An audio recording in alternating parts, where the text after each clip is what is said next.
5G is coming, and with it comes the next mobile revolution with its seemingly endless opportunities for technological and business developments. While many of us are dependent on our smartphones to help connect us with the world, most of us probably don't know how our phones work, what 5G is, and whether or not we should believe the health scares floating around social media. Frying our brains, military weapons and cancer creators are the scary headlines being thrown around when it comes to 5G. Let's just break it down. G stands for generation, and if you look at your smartphone right now, it will probably display a 3G or a 4G symbol. This refers to the frequency band it uses to receive and transmit data. 4G is 10 times faster than 3G, and 5G is predicted to be 1,000 times faster than our current systems.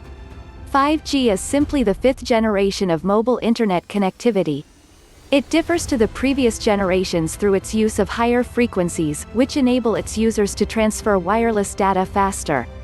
The improved speed will enable the creation of new technologies, for example, improving data transfer for smart cities, remote surgeries and autonomous vehicles, as well as super-fast downloads for playing virtual reality games and watching movies. The frequencies we refer to in mobile phone technology are all radio signals, and often referred to as RF or radio frequency radiation. For most people, anything with the word radiation in it sounds scary. It's not as intimidating as it might seem though. The word just means the emission of energy from any source.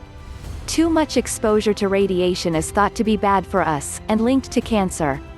This is why we are advised to limit the number of medical X-rays we have a year. However, there are two types of radiation, ionizing and non-ionizing, and the type makes the difference when it comes to danger risk. X-rays are a form of ionizing radiation, and repeated exposure has been seen to damage our DNA, which over time has been shown to increase the risks of developing cancer. Non-ionizing radiation doesn't carry enough energy to ionize, or strip electrons from atoms and molecules.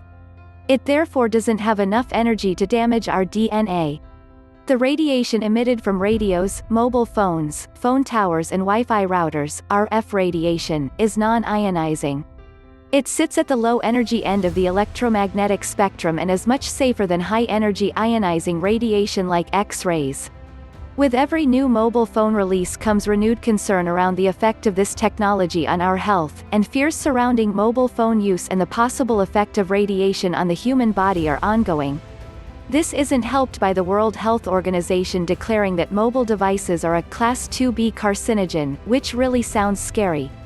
To put things in perspective, however, other items in the 2B category include coffee, pickles and being a carpenter. WHO says that about 25,000 scientific articles have been published on non-ionizing radiation over the past 30 years, making scientific knowledge of the technology more extensive than for most of the household chemicals we use day to day. Current evidence does not confirm the existence of any health consequences from exposure to low-level electromagnetic fields from mobile phones. The great news is that although the power levels involved in mobile and wireless telecommunications are already incredibly low, as the frequency goes up, the depth of penetration into biological tissues goes down. This means that 5G is even less likely to penetrate the body than the current technology that we use. So what about that big scary rumor that 5G is used as a weapon by the military and therefore installing 5G as the government's plan to attack us all? Well, everything at a high enough dose will kill you, even water, and I don't see you running from that. It's true, some military weapons use something known as an active denial system which uses high-energy millimeter waves, but these are directed waves which are very different to the radiated waves that a cell tower would use. The waves are non-lethal and used like an invisible security fence. To do this they need to operate at a frequency of 95 GHz, which is way higher than the upper frequency that 5G will be using. They also run at over 30 kilowatts, whereas the small, lower-power 5G base stations are generally outputting 2 to 10 watts. So to sum it up, yes, 5G technology can be used as a weapon, but not by 5G cell towers. They just can't produce the power or frequency to do that. Yes, the incidence of brain tumors has been decreasing while the use of mobile phones has been dramatically increasing, so the chances are your phone is not frying your brain. Yes, radiation is dangerous, but that's ionizing radiation like the type produced in X-rays, not non-ionizing radiation, which is what your mobile phone uses.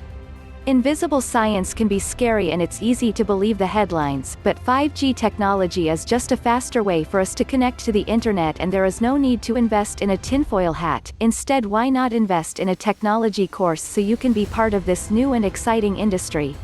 Thank you for watching. Please do not forget to like, share and subscribe to this channel for more informative content.